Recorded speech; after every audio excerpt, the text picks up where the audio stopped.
Hey guys, it's Greg from East Coast Dies, and today I've got a review for the 2013 C-Channel Proton Power.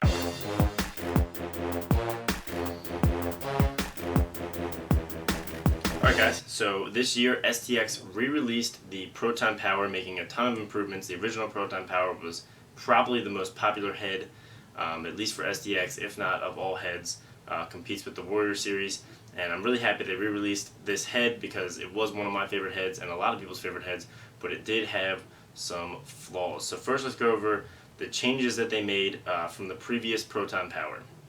The first and most notable is the new C-channel technology. This is something they use in the Hammer, the Shield, and the Stallion. It's a new technology they're adding to pretty much all their heads, and you can see down here in the sidewall there's a channel that they've cut into the head, which is going to make it more stiff and more rigid, which I really like because I'm not a big fan of a very flexible head, and I also like my heads to be very durable. I don't like a head that's going to warp very quickly and become too pinched. I don't want to have to worry about that every game. So I'm a big fan of that improvement on the Proton Power. You can also see in other places they beefed it up down on these bottom sidewall throat on the top. They made it the sidewall a lot thicker, so that's also going to help with rigidity down in the throat while keeping it just a little bit flexible up at the top for shooting. The second most notable difference is the addition of more sidewall holes. So the Proton Power, the previous one, was notorious for having too few sidewall holes, just like the Evo X, and it made it a little bit tricky to string. Of course, a lot of people did very successfully, but now it is a lot easier to string with any pocket that you want. You can see it has just a couple fewer holes than like the Nike Lakota or the Brine Clutch, but certainly enough to string a pocket that you want. One thing I wasn't a big fan of on the sidewall holes is up at the top is really where you need the most sidewall holes, because you want to be able to place those interlocks and pull those first 3 or 4 diamonds down very tightly, exactly as tightly as you would like. And they've got a little a gap here where there's a gap in the sidewall where the sidewall came down, and they left a little gap in the sidewall holes. So as it turned out, that is exactly where I wanted to place a hole to string a higher pocket in this stick. You can work around it, but I would have just liked to seen just a couple more holes, but it certainly is an improvement from the old head. They kept most of the styling the same, kept the Proton Power here and the P2 right there with an STX.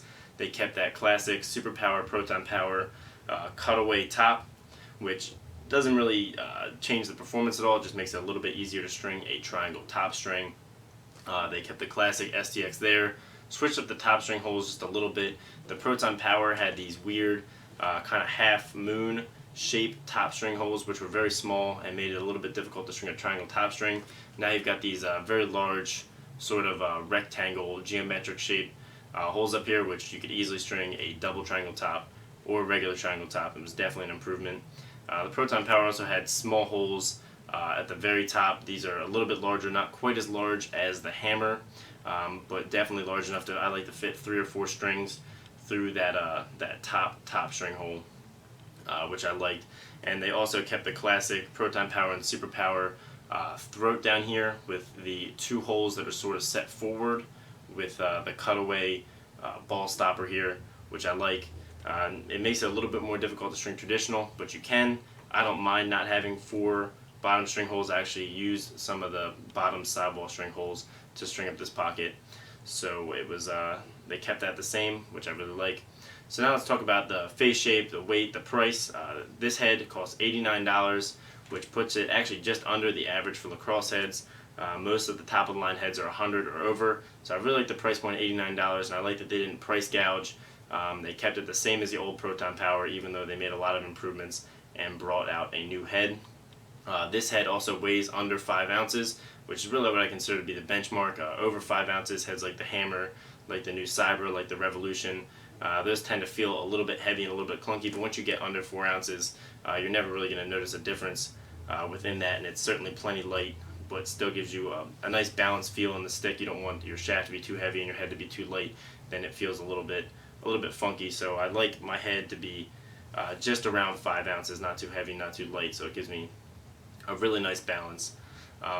As far as face shape goes, the Proton Power has always had one of the better face shapes in the game. It's not quite as aggressively pinched as something like a Blade Pro or a Clutch. It's got this really tight pinch in the throat with a really gradual flare.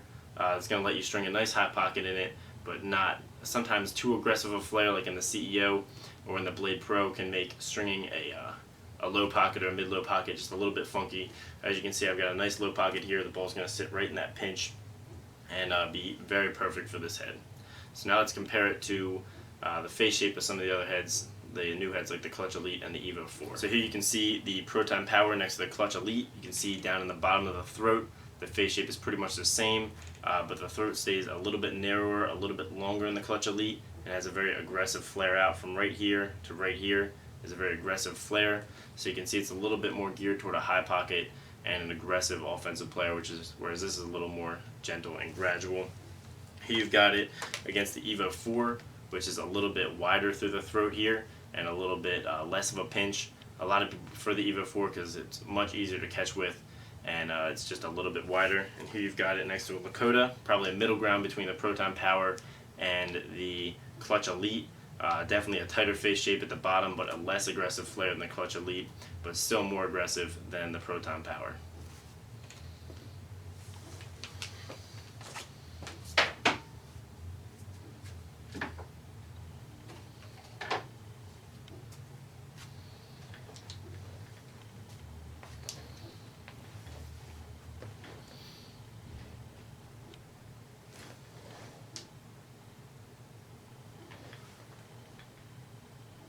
So overall, guys, I would rate the new 2013 C-Channel Proton Power as excellent as far as price, value, face shape, durability. I think it is easily one of the best heads on the market.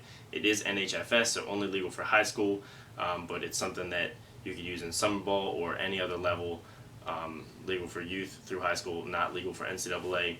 It's definitely one of the better options on the market for the price. It would be a great attackman or midfielder stick. I wouldn't necessarily recommend it for defense. I might try it out on the field a little bit in place of the Lakota. I'm a really big fan. I think SDX did a great job with this head. So thanks for watching, guys. Throw this video a like if you liked it. Subscribe for more string videos and tutorials. Let me know in the comments if you guys use a new Proton Power, what you think of it, how you like it. Do you like more than the old Proton Power? Do you hope they come up with a C-Channel Super Power? Because I certainly do.